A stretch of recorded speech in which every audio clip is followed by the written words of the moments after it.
Well, I started chasing locally around 1999, 2000, so I'd say, about 11 years. I was actually terrified of storms, and just seeing what Mother Nature can do is just terrifying. It's nuts.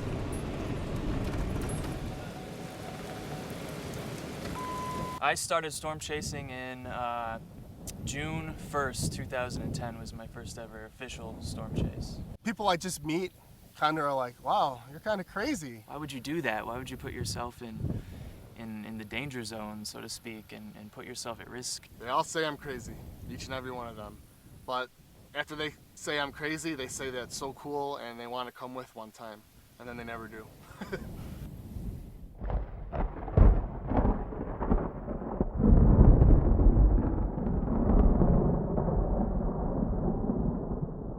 The basic definition of a storm chaser is somebody who can first forecast the severe weather to happen, then they will intentionally drive to an area where they think the weather is going to be bad and wait for that weather to happen, as opposed to just letting it come to them.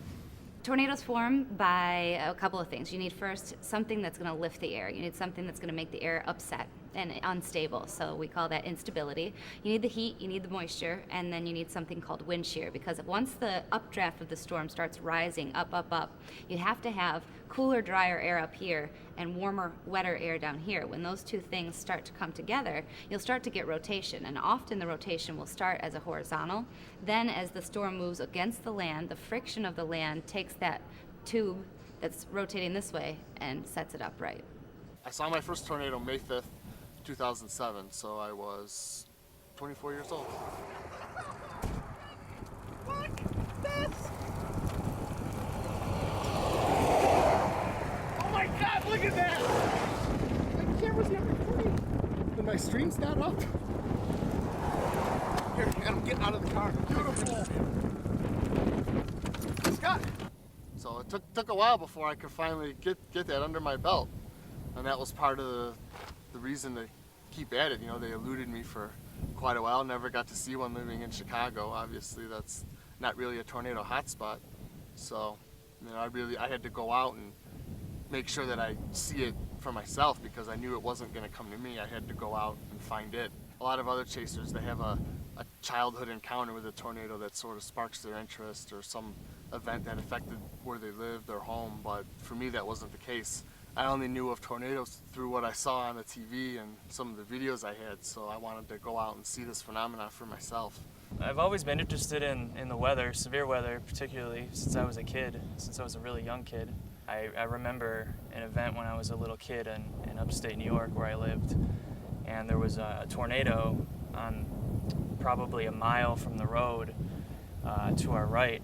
I really didn't have a super memory back then, but I remember my dad and my mom looking out the window and commenting on, oh, it looks like a tornado. And we kind of drove frantically away, and then that kind of piqued my interest a little more. And that interest grew, and for some reason when I went to college, I didn't major in atmospheric sciences or anything like that. I was thinking of going to law school, and definitely came to regret that decision later, but I've been started chasing last year, and I'll probably rejoin the workforce at some point, but whenever my money runs out. But till then, I'm chasing as much as I possibly can. Anytime it rained or anything, I would be just a nervous wreck. So I knew my whole life I couldn't be afraid of storms. So I started doing book reports and projects and everything on weather in 2nd, 3rd, 4th grade. Finally, up until about 6th grade, it was just like, I want to do this. I want to go out there and see this. I'm sick of reading about it. I want to see it. And then I went on my first chase when I was in 6th grade. I grew up in Lake Michigan, kind of seeing storms develop all the time over it. Saw water spout when I was very young. I saw a lot of different thunderstorm activities. So storm chasing started for me in college. We had a class called storm chasing, so we would go and chase either day chases to Iowa, because I went to Valparaiso University, and we'd go and chase a tornado or a thunderstorm, do it in a safe way, and be able to learn. So it was way better than looking at a book and being like, oh, I see, here's how a wall cloud forms. When it forms right in front of you, you can't get any better than that. I took a break while I got into television and didn't chase hardly at all, and then my boyfriend is the main character on Storm Chasers. on the program on Discovery, and he had me out, and now I've seen this year alone, seen a dozen tornadoes.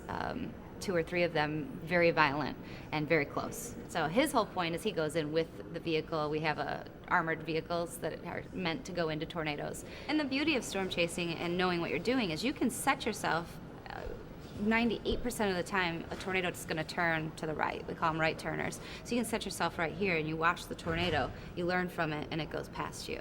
So there's some real science to it too that we know now.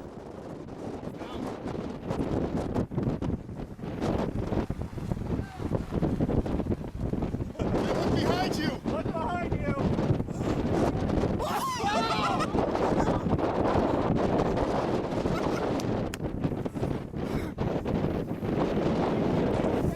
We are! It's a light! We're gonna get soaked! The biggest hazard in storm chasing isn't what you think it is. One would think it would be the weather. It's actually driving.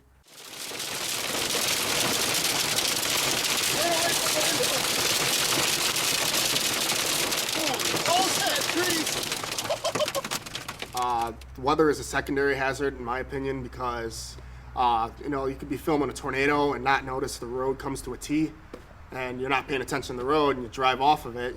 Some other car could be parked there. You might drive into a house. Dangerous roads, slippery conditions.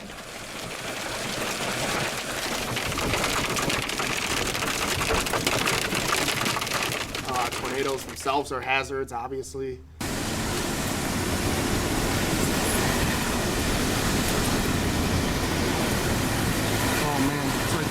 Trees. It's very intense once you're there. The wind is so strong. The tornado is it's so massive.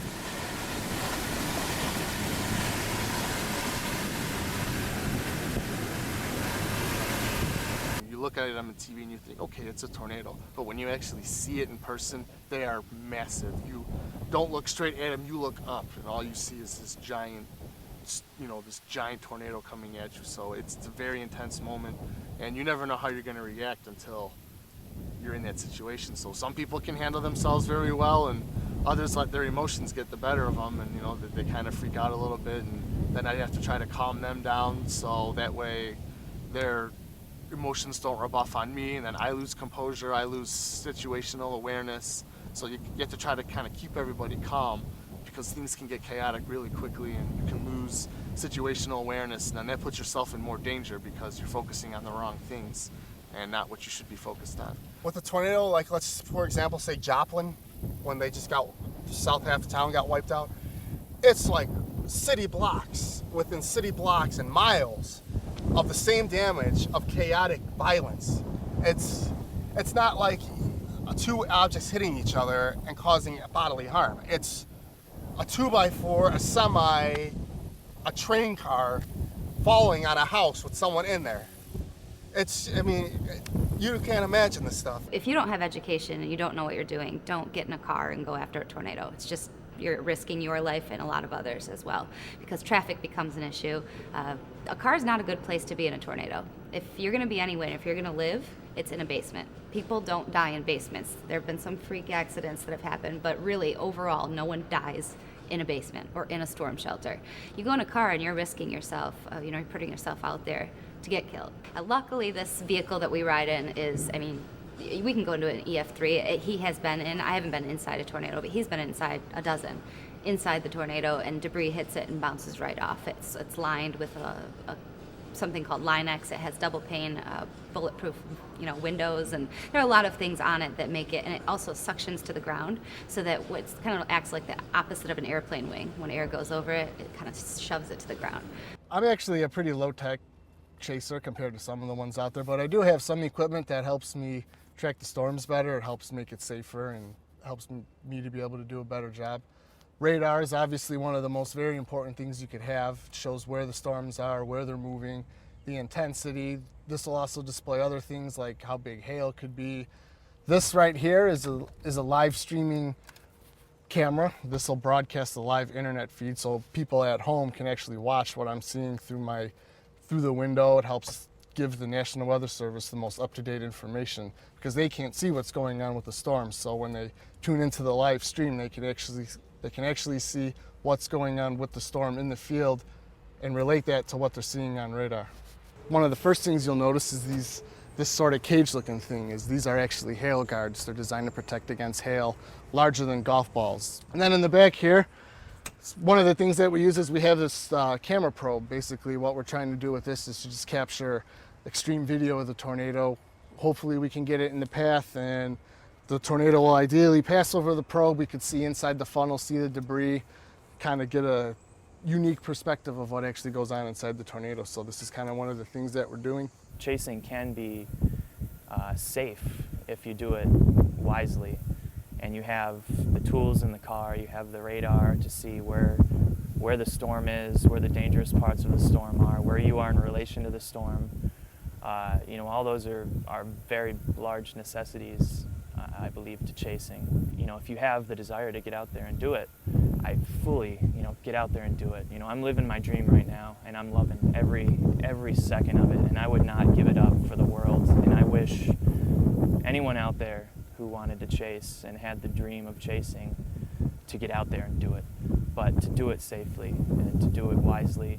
I have a saying where it's storm chasing is 95% boredom, 5% pleasure, and it's usually that 5% happens in like 20 or 30 minutes on a 16-hour car ride. But until you're standing in front of one of these storms, it just doesn't compare. It's just like, it's you and the storm. You feel so small compared to the storm. It's not easy to track a tornado, to forecast where they're going to happen, to get the shot, and then there's the rewarding part, helping the communities that, get affected. It's nice to be able to help people. It's, then there's the whole adventure part of it. I never know where I'm going to add. I get to see the country. I travel all over the place. I've been to South Dakota, Wyoming, Texas, Alabama. Just, I love the driving. I love the adventure. Each storm chase is completely different too. I get very bored with monotony and routine and patterns, and every storm chase is just completely different. And that's, I think, one of the things that draws me to it the most, is that I never know what's going to happen. I never know what to expect. I never know where I'm going to end up. I'm in this for the long haul, until the day I die.